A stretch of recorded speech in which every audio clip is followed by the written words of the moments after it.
మనకి ఎంత చిక్కని ఎన్నో నాగరికతలు సముద్ర గర్భంలో ఉన్నాయి.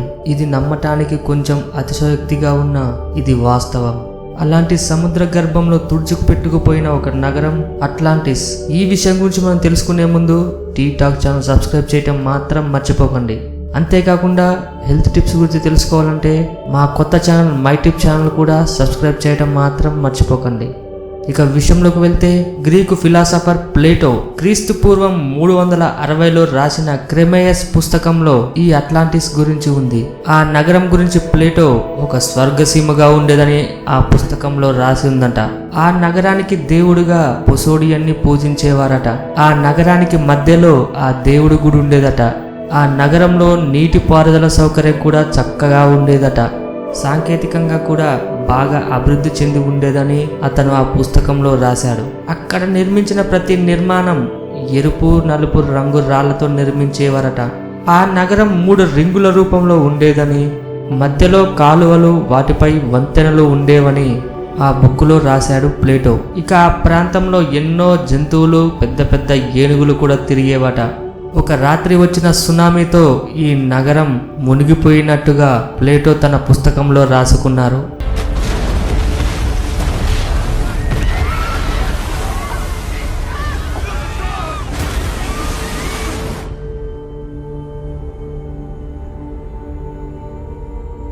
జువాలజిస్టులు ఈ ఆధారాలతో అట్లాస్ను వెతకడం మొదలుపెట్టారు. 2001లో క్యూబా తీరంలో కొన్ని భారీ నిర్మాణాలు ఉన్నట్లుగా గమనించారు. కానీ అట్లాంటిస్ అని మాత్రం అనుకోలేదు. కేవలం అక్కడ పూర్వ సంపద నిధులు దొరుకుతాయనే ఉద్దేశంతో అక్కడ పరిశోధనలు మొదలుపెట్టారు. సోలార్ టెక్నాలజీతో తయారు చేసిన కొన్ని కెమెరాలను సముద్రంలోకి పంపారు ఆ జువాలజిస్ట్ సైంటిస్టులు. అవి తీసిన ఫోటోలను చూశాక వాళ్ళకి ఎక్కడో ఒక సందేశం కలిగింది. ఆ ఫోటోలో కనిపించిన నిర్మాణాలే అట్లాంటిస్ అని ఆలోచించడం మొదలుపెట్టారు. అంతేకాకుండా ఇంకా మంచి టెక్నాలజీతో కూడుకున్న కెమెరాలను కూడా పంపారు. కానీ ప్లేటో చెప్పిన ఆధారాలు మాత్రం అక్కడ బయటపడలేదు. శాంటోరిస్ దీవిలో అట్లాంటిస్ ఉందని చాలా పుకార్లు వచ్చాయి. ఇక్కడ తవ్విన సాధారణ తవ్వకాల్లో ఒక అద్భుత నగరం బయటపడింది. ప్లేటో చెప్పిన దాని ప్రకారం చూస్తే ఆ నగరం వృత్తాకారంలో ఉంది. నీటి పారుదల వ్యవస్థ కూడా ప్లేటో చెప్పినట్టుగానే ఉంది. ప్లేటో చెప్పినట్లు ఎరుపు నలుపు రాళ్లతో కూడిన నిర్మాణాలు కూడా ఉన్నాయి. కానీ ఇక్కడి నాగరికత అగ్నిపర్వతం పేలినప్పుడు నాశనమైందని పరిశోధనలో స్పష్టంగా తేలింది. కానీ ప్లేటో రాసిన పుస్తకంలో సునామీతో అక్కడి నాగరికత అంతరించిపోయినట్లుగా తన పుస్తకంలో ఉంది. దానికి దీనికి ఏమాత్రం పొంతన కుదరలేదు. దానితో ఈ నాగరికత అట్లాంటిస్తో సంబంధం లేదని సైంటిస్టులు తేల్చి చెప్పేశారు.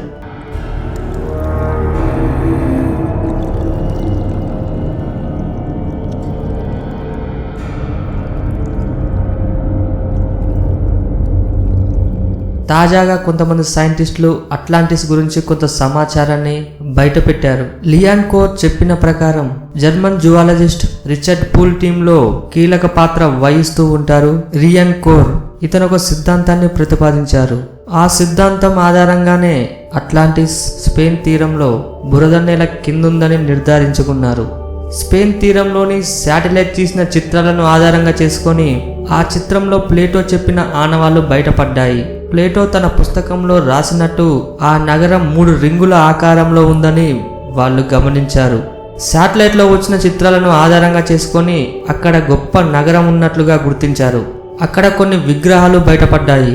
వాటిపై ప్రయోగాలు చేసిన తర్వాత ఆ బొమ్మలు ఆసియా నాగరికతకు చెందినవని గుర్తించారు. కానీ ఆ ప్రాంతంలో పూర్తి స్థాయిలో పరిశోధనలు చేయాలంటే చాలా ఖర్చుతో కూడుకున్నదని ఆ సైంటిస్టులు చెబుతున్నారు. చివరికి అట్లాంటిస్ గురించి పరిశోధనలు చేస్తారా చేయరనే విషయం గురించి వేచి చూడాల్సిందే. ఈ వీడియో మీకు నచ్చినట్టయితే లైక్ చేయండి, షేర్ చేయండి. ఇలాంటి మరికొన్ని ఇంట్రెస్టింగ్ విషయాల గురించి తెలుసుకోవాలంటే టీ టాక్ ఛానల్ సబ్స్క్రైబ్ చేయడం మాత్రం మర్చిపోకండి.